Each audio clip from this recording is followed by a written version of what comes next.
నాకు స్థలము చాలదు గనుక నేనేమి చేతునని తనలో తాను ఆలోచించుకొని ఇలాగు చేతును నా కొట్లు విప్పి వాటికంటే గొప్పవాటిని కట్టించి అందులో నా ధాన్యమంతటిని నా ఆస్తిని సమకూర్చుకొని నా ప్రాణముతో ప్రాణమా అనేక సంవత్సరములకు విస్తారమైన ఆస్తి సమకూర్చబడి ఉన్నది. సుఖించుము తినుము త్రాగుము సంతోషించుమని చెప్పుకుందును అనుకుని అయితే దేవుడు వెర్రివాడా దేవుడికి స్తోత్రం హల్లెలూయా. దేవుడు ఏమంటున్నాడు? అతన్ని వెర్రివాడా అంటున్నాడు. అతనికి సమృద్ధి పంట పండింది, అతని కొట్లు విప్పినాడు, మరి తినుము త్రాగుము సుఖించుము అని అతడు ప్రాణంతో చెప్పుకుంటున్నప్పుడు దేవుడు ఏమంటున్నాడంటే, వెర్రివాడా, ఈనాడు ఈ లోకంలో ప్రతి ఒక్క వ్యక్తి కూడా తినటానికి తాగటానికే జీవిస్తూ ఉన్నారు. కాబట్టి సమృద్ధిగా పంట పండిండవచ్చు, తన కష్టము చేసి ఉండవచ్చు, కానీ దేవుని దృష్టిలో వెర్రివారు ఎవరనంటే తనకు తానే జీవించాలని, తనకు తానే ప్రాణమా తినుము తాగుము సుఖించుము, నీ బ్రతుకు విలువలేని జీవితముగా ప్రతి ఒక్క వ్యక్తి ఎంచుకుంటున్నాడు. దయచేసి సహోదరుడా, కాబట్టి ఈ యొక్క ధనవంతుడు మరి మహాత్ముడై ఉన్నాడు, మరి లోకంలో మనిషిగా పుట్టినాడు, మహాత్ముడు అయినా కానీ చివరికి మరణం అనేది ఉంది. జన్మించిన ప్రతి మానవునికి మరణం ఉంది. ఆ మరణంలో ప్రతి వానికి పాపవరణ వచ్చు జీవితం మరణం. కాబట్టి ఈ యొక్క వ్యక్తికి క్షమాపణ లేకుండా జీవించుతూ వచ్చినాడు. మరి పాపక్షమాపణ పొందలేదు, నిత్యజీవం పొందలేదు, దేవుని నమ్మలేదు, తనకు తాను జీవిస్తూ వచ్చినాడు. ఈనాడు చాలామంది తనకు తానే జీవిస్తూ వచ్చినారు. నాకేం పర్వాని, నాకు తెలివితేటలు ఉన్నాయి కదా, బతికినంత కాలము నా తెలివితేటలతో బతకవచ్చు అనే ఒక తృప్తిగా జీవించే వారు అందరూ లోకంలో ఉన్న వారందరినీ గురించి దేవుడు ఈ విధంగా అంటున్నాడు, వెర్రివాడా, ఈ రాత్రి నీ ప్రాణం అడుగుతున్నాను, నీ సంపాదించుకున్నవన్నీ ఎవరి బాగును. కాబట్టి ఈ లోకంలో నువ్వు ఎంత సంపాదించినా అది వదిలిపెట్టవలసిందే. అలెగ్జాండర్ సైతం కూడా చనిపోయినప్పుడు 2 చేతులు బయట ఉంచి తీసుకుపోమని చెప్పినాడంట. ఎందుకంటే నేను ప్రపంచ చక్రవర్తిని, కాబట్టి నేను చనిపోయేటప్పుడు ఏమైనా తీసుకుపోతున్నాను లోకం అనుకుంటుందేమో, కాబట్టి నా చేతులు బయట పెట్టి తీసుకుపోండి అని చెప్పినారట చనిపోయినాక. అలాగనే అలెగ్జాండర్ సైతం కూడా, ప్రపంచ అధికారులు సైతం కూడా లోకములో ఎంత సంపాదించినా అది లోకంలో వదిలిపెట్టవలసిందే. నీకు ఆస్తులు ఉండవచ్చు, అంతస్తులు ఉండవచ్చు, మేడలు ఉండవచ్చు, బ్యాంకులో డబ్బు ఉండవచ్చు, నీకు కోట్ల ఆస్తి ఉండవచ్చు, కానీ నీ జీవితానికి పాపక్షమాపణ లేకపోతే నీ జీవితం వెర్రి వానితో సమానం. ఇంత బతికి ఇంటెనక పడి చనిపోతే ఏమి ప్రయోజనం అనే ఒక సామెత ఉంది.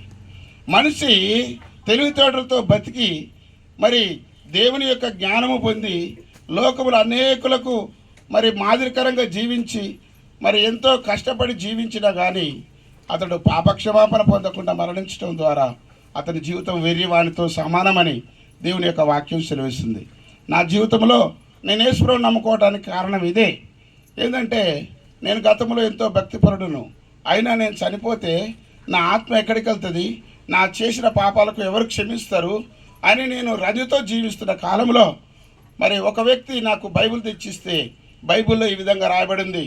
మార్కు సువార్త 5వ అధ్యాయం 10వ వచనంలో రాయబడింది, పాపములు క్షమించుటకు భూమి మీద మనుష్య కుమారునికి అధికారము కలదు.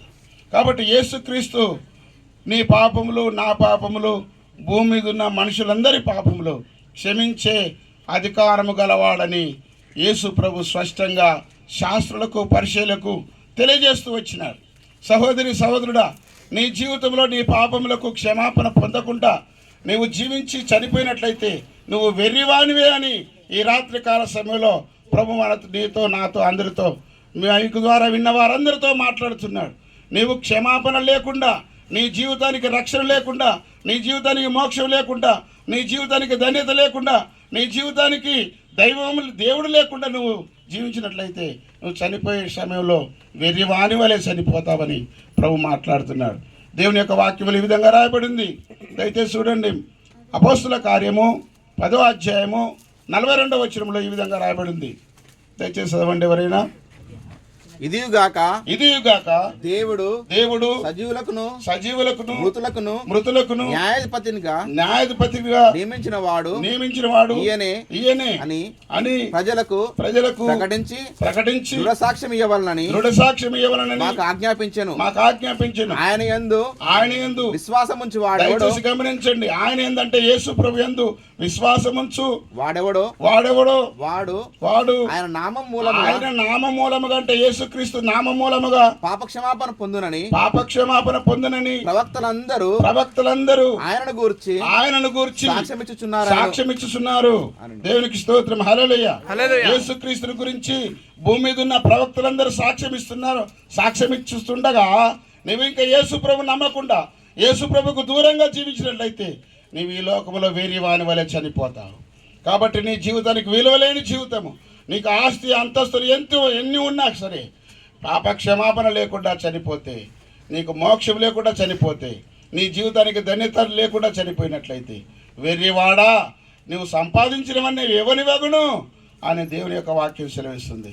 యేసు ప్రభు యొక్క వాక్యం విధంగా సెలవిస్తుంది. నిత్య జీవులోకి ఎవరు వస్తారంటే, దయచేసి గమనించండి, యోహాను సువార్త 17వ అధ్యాయము 3వ వచనం. అద్వితీయ సత్యదేవుడమైన నిన్నును నీవు పంపిన యేసుక్రీస్తును ఎరుగుటయే నిత్య జీవము. సహోదరుడా, ఈ రాత్రికాల సమయంలో నువ్వు తెలుసుకోవాల్సిన విషయం ఏందనగా, అద్వితీయ సత్యదేవుడైన మరి సృష్టికర్తను, ఆయన పంపిన యేసుక్రీస్తును ఎరుగుటయే నిత్య జీవము. ఇదే మోక్షము, ఇదే నిత్య జీవము.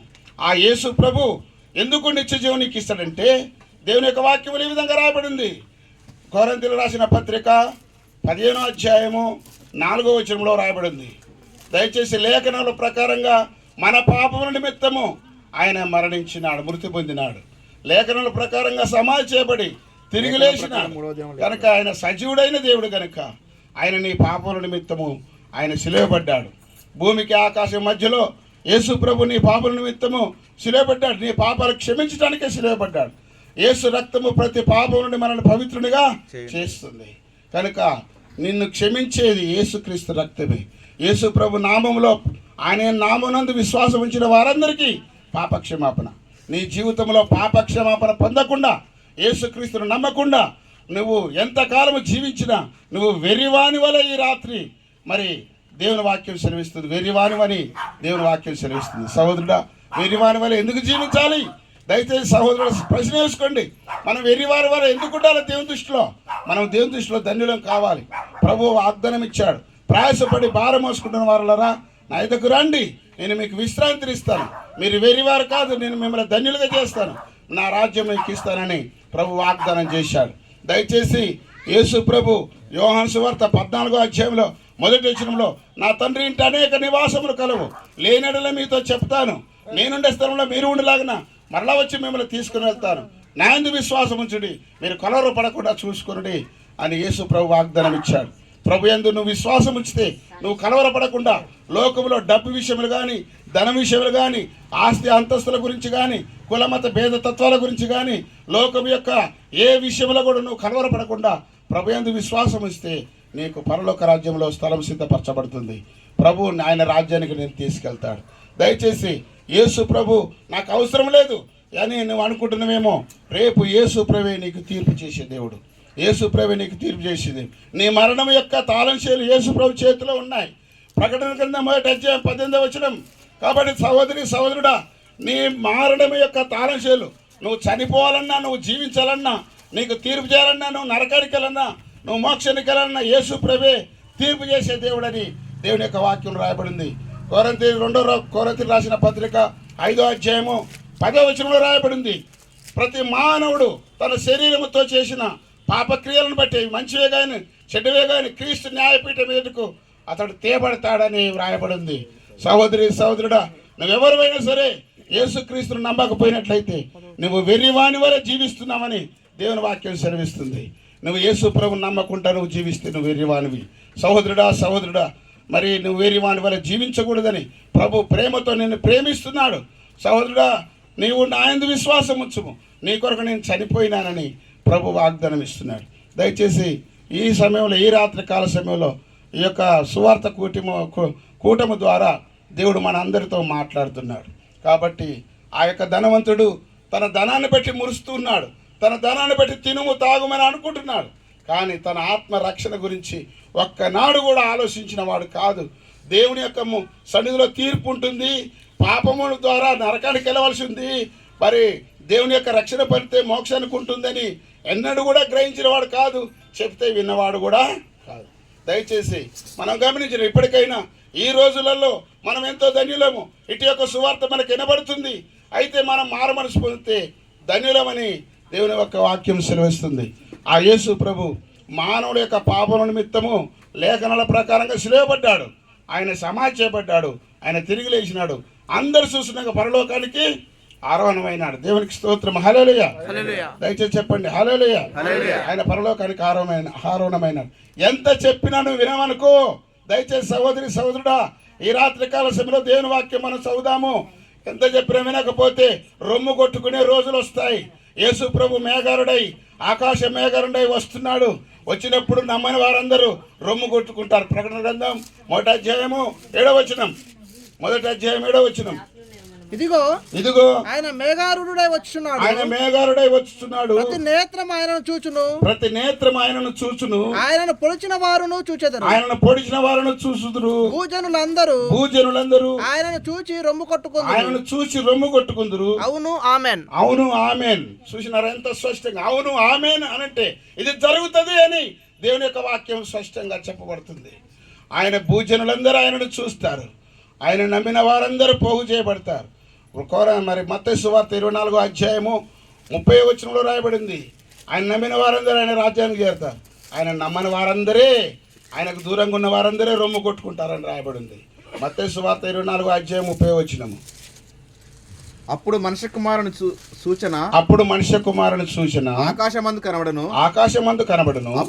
అప్పుడు మనుష్య కుమారుడు ప్రభావముతోను మహామహిమతోను ఆకాశ మేఘారుడై వచ్చుట చూచి భూమి మీద నున్న సకల గోత్రముల వారు ఏ గోత్రానికైనా చెందిన వ్యక్తివైనా సరే సకల గోత్రముల వారు రొమ్ము కొట్టుకుంటారు.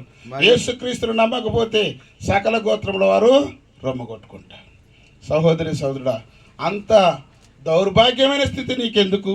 ప్రభు యొక్క ప్రేమను పొంది ఆయన ఉచితమైన రక్షణ, ఆయన యందు విశ్వాసం ఉంచువాడెవడో నిత్యజీవం కలిగిన వాడని దేవుని వాక్యం సెలవిస్తుండగా, ఆయన యందు విశ్వాసం ఉంచి మన పాపములు ఒప్పుకున్నట్లయితే ఏ క్రియ చేయకుండానే, ఏ కార్యము చేయకుండానే దేవాది దేవుడు యేసుక్రీస్తు ఉచితముగా నీ పాపములు క్షమిస్తాడు.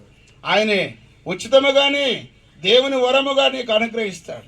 ఆయన నమ్ముకుంటే చాలు, నువ్వు ధన్యునివని ప్రభు యొక్క వాక్యం సెలవిస్తుంది. నా యొద్దకు రండి, మీకు విశ్రాంతినిస్తాను. మీరు తపస్సు చేయని అవసరం లేదు, కులం మారని అవసరం లేదు, మీరు వేషం మారని అవసరం లేదు. నీ యొక్క హృదయంలో నన్ను చేర్చుకో, నా యందు విశ్వాసం ఉంచుము. దేవా పాపిని నన్ను క్షమించుమని నువ్వు ఒకసారి నీ హృదయపూర్వకంగా నీ పాపములు ఒప్పుకొని ప్రార్థన చేసుకో. యేసు రక్తము ప్రతి పాపం నుండి మనల్ని పవిత్రునిగా చేస్తుంది. కాబట్టి యోహాను రాసిన మొదటి పత్రికలో 1వ అధ్యాయం 9వ వచనంలో మన పాపమును మనం ఒప్పుకునేలా ఆయన నమ్మదగిన వాడు, ఆయన నీతిమంతుడు గనక సమస్త దుర్నీతి నుండి మనల్ని పవిత్రునిగా చేయును. దేవునికి స్తోత్రం, హల్లెలూయా. సమస్తమైన దుర్నీతుల నుండి నిన్ను పవిత్రునిగా చేసే దేవుడు ఆయనే. ఆయనకు నీ జీవితాన్ని అప్పగించుకో. నీకు ఎలాంటి దుర్నీతి జీవితంలో ఉన్నా, ఎలాంటి పాప జీవితంలో ఉన్నా, సమస్త దుర్నీతులకెళ్ళి కూడా ఆయన నిన్ను విడిపించి నిన్ను నీతిమంతునిగా చేస్తాడని దేవుని యొక్క వాక్యములో వాగ్దానం చేయబడింది. ఆయన వాగ్దానం చేసిన వాడు, నమ్మదగిన వాడు, నీతిమంతుడు. భూమి ఆకాశము గతించిన ఆయన మాట గతించు. ఇంత గొప్ప ధన్యత నీకు ఇవ్వబడుచుండగా నాకు అవసరం లేదని నువ్వు యేసు ప్రభువుని అంగీకరించకుండా నువ్వు లోకంలో జీవించినట్లయితే నీ జీవితకాలం అంతా నువ్వు ఎంత బతికినా, నువ్వెంత ధనవంతునివైనా, ఎంత ఐశ్వర్యవంతునివైనా నువ్వు వెర్రివానివనే దేవుని వాక్యం సెలవిస్తుంది. ప్రార్థన చేసుకుందాం. వెర్రివాని వలె నేను ఉండను ప్రభువా, నీ రక్షణ నాకు కావాలి, నాకు మోక్షం కావాలి, ఈ లోకములో నన్ను ఆశీర్వదించు, నీ యందు నేను జీవిస్తానని మనం సరి చేసుకుందాం, ప్రార్థన చేసుకుందాం. మోకరించి కళ్ళు మూసుకోండి. ఎవరైనా ప్రార్థన చేయగలుగుతారా? కొద్దిగా క్లుప్తంగా స్పష్టంగా ప్రభు మనతో మాట్లాడిన సందర్భంలో ప్రార్థించి